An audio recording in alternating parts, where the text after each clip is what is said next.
रथयात्रा ये ब्राह्मण गुड़ा किस होती है तुमको जिते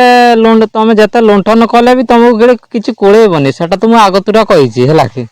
अरे निजे खटे खाइले सीना तुम तुमको कोलेब ठीक तुम तो परधन लुंठन कल लोक सत मिछ कहीकि लुंठन कल देखिए से चल आ तुम कोलेब कहीं आउ एर को गोटे पोड़ा पड़ पिठापाई सी केरक हो देखु ना एकाथरे तार जो हांडी हाथ मार दौ डायरेक्ट मुझे कहले एटा जब कह तुम ठाकुर निया हो हाँ तुम ठाकुर को दियो ये कर से किसी असुविधा नहीं ये जे माने खालियार कहूँ कि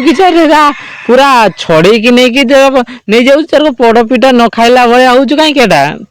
कहन ना माने खाई उगुरी गुड़े है कि ब्राह्मण गुड़ा को एबे खाई उगुरी एम को जेहेतु हटाई न दि जाए जो श्रीमंदिर एम खाई खाई सब सुना गणा किसी एबे तो रत्न भंडार खुला है एबे सब खाई नंडा करेंगे जदि तुम विश्वास होची तो देवा देवी कथा अरे से ब्राह्मण से ब्राह्मण गुड़ा को ही पूजा कर अधिकार नची न आउ कार अधिकार अच्छी नहीं ना किस जदि सेमती हो गोटे कम कर पूजा हो करा प्रत्येक जिला स्तर गोटे सिलेक्शन करा जाऊ प्रत्येक लोक को सिलेक्शन करा जाओ यही जिलार माने सिलेक्शन है से जिला से माने सिलेक्शन एमती 30टा जिलार सिलेक्शन करा जाओ यही प्रत्येक जे मंदिर जो पूजा पूजी करेंगे कि आउ कि करेंगे से सिलेक्शन 3 वर्ष जो मैंने सिलेक्शन है 3 वर्ष से कार्यकाल रो वर्ष भितर से पूजा पूजी करेंगे कि से मंदिर जत्न नबे आउ कि करेंगे सेमती करा जाऊ ना सही जमान से बोपा जदि से पूजा पंडा था छुआ पूजा पंडा थे 14 पुरुष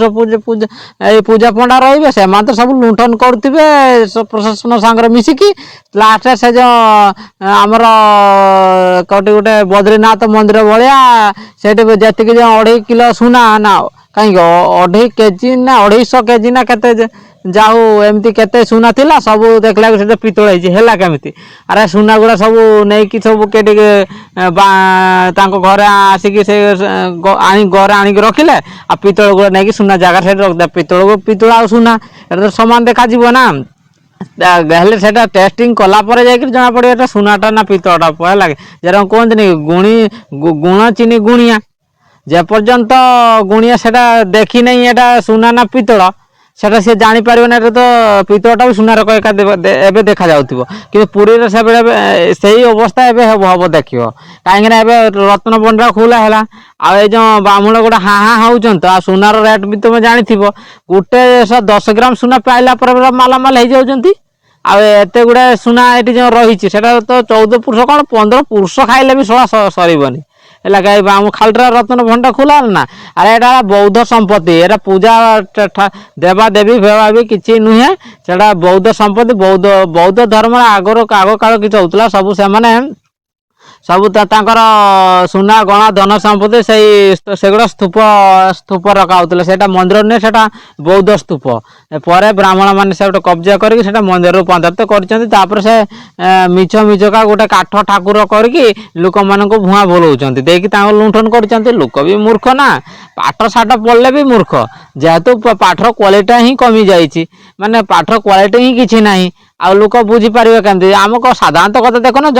आगुरी जड़े 5म क्लास पास कला बेले को सी एबेका जो +3 पाठ जेटा पढ़ा से पर्यटन से जानी से पर्यटन से जापारे किंतु एबेका पाठ से +2 पढ़ गोटे साधारणतः ओडिया दरखास्त लिखा बड़ मुस्किल हो जाचु से तो बड़ बड़ नेता मंत्री पिला गुड़ा को इंग्लीश मीडियम चढ़ाऊँ बाहर दुनिया रे पाठ पढ़ुं अन्य देश गोटे पाठ पढ़ुं कहीं से जानते ओडिया मीडियम गवर्नमेंट स्कूल किसी क्वालिटी ना पाठर किसी क्वालिटी ही ना गवर्नमेंट एमती क्वालिटी को एमती गवर्नमेंट से गवर्नमेंट स्कूल गोटर क्वालिटी पाठर क्वालिटी को नष्ट कर पकई गवर्नमेंट आ से पिला जिते पाठ पढ़े मैट्रिक पास कलापर भी से किसी जापर ना आ सी जेहतु कहते कि मैट्रिक पास कलापर भी जार पाठर क्वालिटी जेहतु ना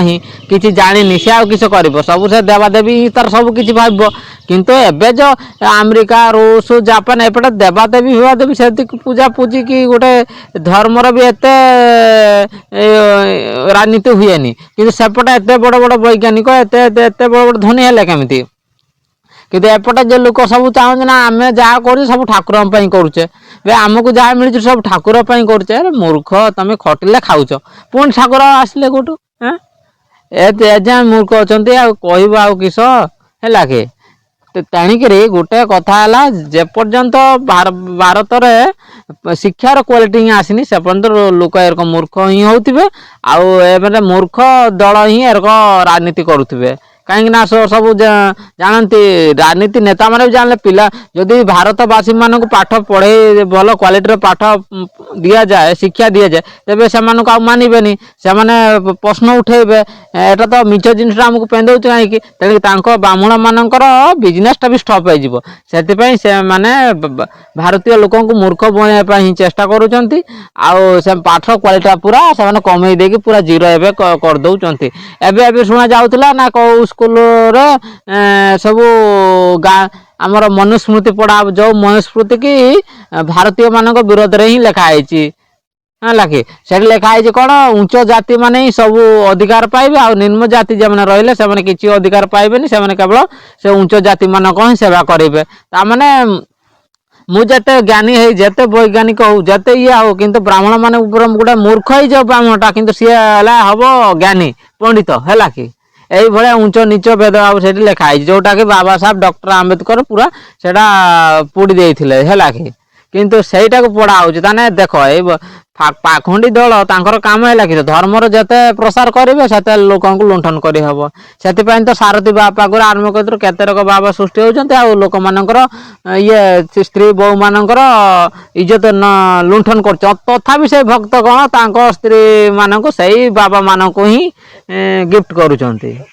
ହଁ ନା ନାଇଁ? କେତେ ଅନ୍ଧଭକ୍ତ ମାନଙ୍କ ଦେଖିବ, ସେ ବାବା ମାନଙ୍କ ପାଖରେ କେତେ ଭକ୍ତ ଆଲ ଆମକୁ ରକ୍ଷା କର, ସମକି କର। ଆରେ ଗୋଟେ ବାବାକୁ ଯଦି 8 ଆଣା ନ ଦିଆଯାଏ, ସେ କିଶୋର ତମକୁ ରକ୍ଷା କରିବ କି? ସେ ପାଖକୁ ତମକୁ ଭିଡ଼େଇ ଦେବନି। ଆରେ ନିଜର ରୋଗ ହେଲେ ପରା ଏଟା ଆମେରିକା, ଜାପାନ, ଇଂଲଣ୍ଡ ଏଟା ଚିକିତ୍ସା ହଉଛି, ତମକୁ କି ବାଟା ତମକୁ ରକ୍ଷା କରିବ? ଏତେ ମୂର୍ଖ ଅଛ ନା? କେବେ ତମ ମଣିଷ ହବ ନା ଏଇ ପଶୁ ହେଇକି ରହିବ, କେବେ ମଣିଷ ହବାର ସମ୍ଭାବନା ନାହିଁ। ଆଉ କେତେ କେତେ ବଡ଼ ବଡ଼ ଜ୍ଞାନୀ ଅଛନ୍ତି ନା, ପାଠ ଢେର ପଢ଼ିଛନ୍ତି, କିନ୍ତୁ ଦେଖିବ ସେ ଠାକୁରଙ୍କ ବିଷୟ ହିଁ ମହିମା ପାଠ କରୁଥିବ, ଜ୍ଞାନ କରୁଥିବ। ସାଧାରଣତଃ ST SC OBC କ୍ୟାଟାଗୋରୀ ଦେଖ, କ୍ଷତ୍ରିୟ କ୍ୟାଟାଗୋରୀ ଦେଖୁଥିବ, ଆଉ ବ୍ରାହ୍ମଣ ମତେ ସେ କଲେ କରିବେ, କଲେ ତାଙ୍କର ଜୀବିକା ମିଳିଯାଉଛୁ, ମାନେ ପଇସା ତାଙ୍କୁ ସେଠିର ରୋଜଗାର ହଉଛ। ତମେ ST SC ମୂର୍ଖ OBC, ତମେ କୁହନ୍ତ ଏତେ ଏଯାଏଁ ତମେ ମାନେ ବୁଦ୍ଧି ତମକୁ ଆସୁନି, ଆଉ ତମେ ଲୁଣ୍ଠନ କରାହଉଛି ବି। ତମେ ଏତେ ନେଟ୍ରେ ଫେସବୁକ୍, ଇନଷ୍ଟାଗ୍ରାମ ସବୁ ଲେଖା ଇଏ ହଉଛି, ଏଗୁଡ଼ା ହେଲା ଆମକୁ ଲୁଣ୍ଠନ କରାହଉଛି ବ୍ରାହ୍ମଣ ମାନେ, ତମେ ତଥାପି ଜାଣିପାରୁନ? ଏତେ ମୂର୍ଖ ଅଛ ଯେ କେବେ ମଣିଷ ହବ କିଏ ଜାଣି?